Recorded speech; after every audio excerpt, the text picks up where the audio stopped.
নমস্কাৰ অসমবাসীক অসমীয়া জনাক চেনেললৈ স্বাগতম জনাইছোঁ। ফ্ৰেণ্ডছ, টিকটকটো বেন হৈয়ে গ'ল।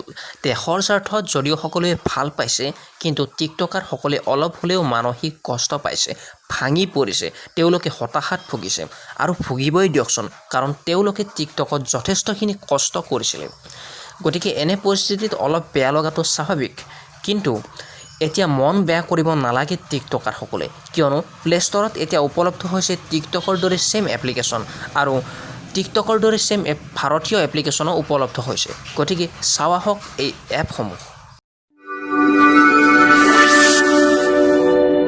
ফ্ৰেণ্ডছ, প্ৰথমটো এপ হৈছে মিত্ৰো এপ। কিছুদিন আগত ইয়াৰ প্ৰাইভেচি পলিচিক লৈ কিছু ইছ্যু আছিল, কিন্তু এতিয়া সকলো ঠিক কৰি দিছে। এইটো এপৰ ৰেটিং 4.4 চলি আছে, যিটো অতি ভাল বুলিব পাৰি আৰু 10 মিলিয়নৰো অধিক লোকে ইয়াক ডাউনলোড কৰিছে। এই এপটো এতিয়া যথেষ্টখিনি ভাইৰেল হ'বলৈ ধৰিছে। যিহেতু এইটো চাইনা এপ নহয়, গতিকে মানুহে খুবেই পচন্দ কৰিছে আৰু এপটো একেবাৰে টিকটকৰ দৰেই, গতিকে ইউজাৰসকলে ব্যৱহাৰ কৰিবলৈ যথেষ্ট সুবিধা হ'ব।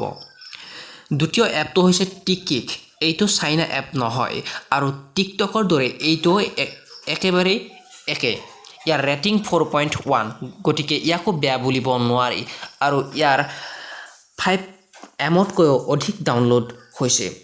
গতিকে এইটো ব্যৱহাৰ কৰিও আপুনি যথেষ্টখিনি ফলোৱাৰ্ছ পাব পাৰে। তৃতীয়টো এপ হৈছে চিংগাৰী এপ। এইটো ভাৰতীয় এপ, গতিকে মোৰ ফালৰ পৰা সকলোকে এইটো এপ ব্যৱহাৰ কৰিবলৈ অনুৰোধ থাকিল। ইয়াৰ ৰেটিং চাবলৈ গ'লে 4.1, ইয়াৰ চাইজ 31 MB আৰু এতিয়ালৈ 5 মিলিয়নৰ অধিক লোকে ইয়াক ডাউনলোড কৰিছে।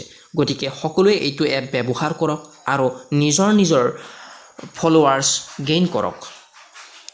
ধুনীয়া ইনফৰমেশ্যনখিনি দিয়াৰ বাবে সকলো ভিউৱাৰ্ছে চেনেলটো ছাবস্ক্ৰাইব কৰি দিব আৰু পিছত আকৌ লগ পোৱাৰ প্ৰতিশ্ৰুতিৰে আজিলৈ আহিছোঁ।